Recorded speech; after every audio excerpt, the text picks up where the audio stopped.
लखनऊ में प्रस्तावित गौ प्रतिष्ठार्थ धर्म युद्ध कार्यक्रम को लेकर पिछले कई दिनों से चर्चा तेज थी। अब इसी मामले में जिला प्रशासन ने बड़ा फैसला लिया है। प्रशासन ने इस कार्यक्रम को अनुमति तो दे दी है, लेकिन इसके साथ ही 26 कड़ी शर्तें भी लागू कर दी है। साफ शब्दों में कहा गया है कि अगर इन शर्तों का उल्लंघन हुआ तो कार्यक्रम की अनुमति तुरंत रद्द मानी जाएगी।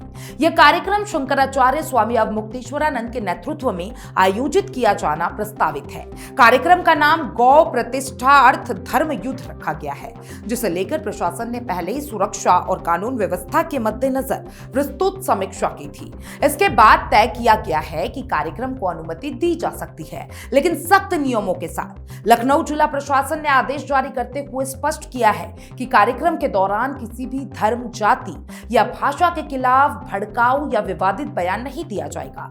मंच से बोलने वाले वक्ताओं को यह सुनिश्चित करना होगा कि उनकी भाषा मर्यादित और संयमित हो।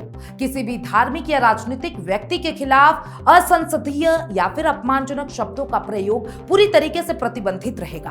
प्रशासन की ओर से यह भी कहा गया है कि कार्यक्रम में शामिल होने वाले नाबालिग बच्चों से किसी भी प्रकार के विवादित या उस्काने वाले नारे नहीं लगवाए जाएंगे। सांप्रदायिक या जातीय टिप्पणी करना पूरी तरीके से प्रतिबंधित रहेगा। अगर कार्यक्रम के दौरान किसी भी तरीके की ऐसी गतिविधि सामने आए तो उससे माहौल बिगड़ सकता है, तो उसके लिए सीधे आयोजकों को जिम्मेदार ठहराया जाएगा। इस आयोजन में कानून व्यवस्था बनाए रखने की जिम्मेदारी भी आयोजकों पर ही होगी।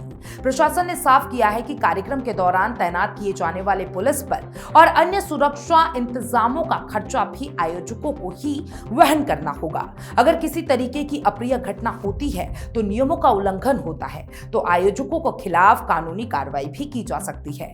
कार्यक्रम स्थल पर सुरक्षा को लेकर भी कई नियम तय किए गए हैं। प्रशासन ने स्पष्ट किया है कि आयोजन स्थल पर पारंपरिक ध्वज दंड के अलावा किसी भी प्रकार की घातक वस्तु या हथियार लाने की अनुमति नहीं होगी। ये कदम किसी भी संभावित विवाद या हिंसक स्थिति से बचने के लिए उठाया गया है। ध्वनि प्रदूषण को लेकर भी प्रशासन ने सख्त दिशा निर्देश जारी किए हैं। कार्यक्रम में लाउडस्पीकर और ध्वनि विस्तारक यंत्रों का उपयोग सुप्रीम कोर्ट और ध्वनि प्रदूषण नियम 2000 के तहत तय मानकों के अनुसार ही किया जाएगा। रात 10 बजे से सुबह 6 बजे तक किसी भी तरीके का लाउडस्पीकर नहीं बजाया जा सकेगा। इसके अलावा ध्वनि स्तर 75 डेसिबल से अधिक नहीं होना चाहिए। आयोजन स्थल के आसपास यातायात व्यवस्था को ध्यान में रखते हुए पार्किंग के भी सख्त नियम बनाए गए हैं। किसी भी वाहन को सड़क या सार्वजनिक स्थान पर पार्क करने की अनुमति नहीं होगी। आयोजकों को यह सुनिश्चित करना होगा कि वाहनों की पार्किंग ऐसी जगह हो जिससे आम लोगों की आवाजाही और ट्रैफिक व्यवस्था प्रभावित न हो। प्रशासन ने आयोजकों को यह भी निर्देश दिया है कि वे कार्यक्रम की सुरक्षा के लिए पर्याप्त संख्या के निजी सुरक्षा कर्मी तैयार करें। इसके साथ ही अग्निशमन विभाग के सभी नियमों का पालन करना भी अनिवार्य होगा। टेंट और पंडाल की व्यवस्था भी सुरक्षा मानकों के अनुसार करनी होगी और प्रशासन की गाइडलाइन के अनुसार कार्यक्रम में लगाए जाने वाले टेंट या पंडाल की ऊंचाई कम से कम 3 मीटर होनी चाहिए। इसके साथ ही टेंट में सिंथेटिक या फिर ज्वलनशील सामग्री का उपयोग करने की अनुमति नहीं होगी। यह नियम आग लगने जैसी दुर्घटनाओं से बचने के लिए लागू किया जाएगा। सबसे महत्वपूर्ण शर्तों में से एक ये भी है कि इस कार्यक्रम के दौरान किसी भी प्रकार के जुलूस या शोभा यात्रा की अनुमति नहीं दी गई है। प्रशासन ने साफ कहा है कि किसी भी व्यक्ति या समूह को सड़क पर जुलूस निकालने की अनुमति नहीं होगी। अगर किसी भी ज्ञापन या मांग पत्र को सौंपना है तो वह केवल सभा स्थल पर मौजूद सक्षम अधिकारी को ही दिया जाएगा।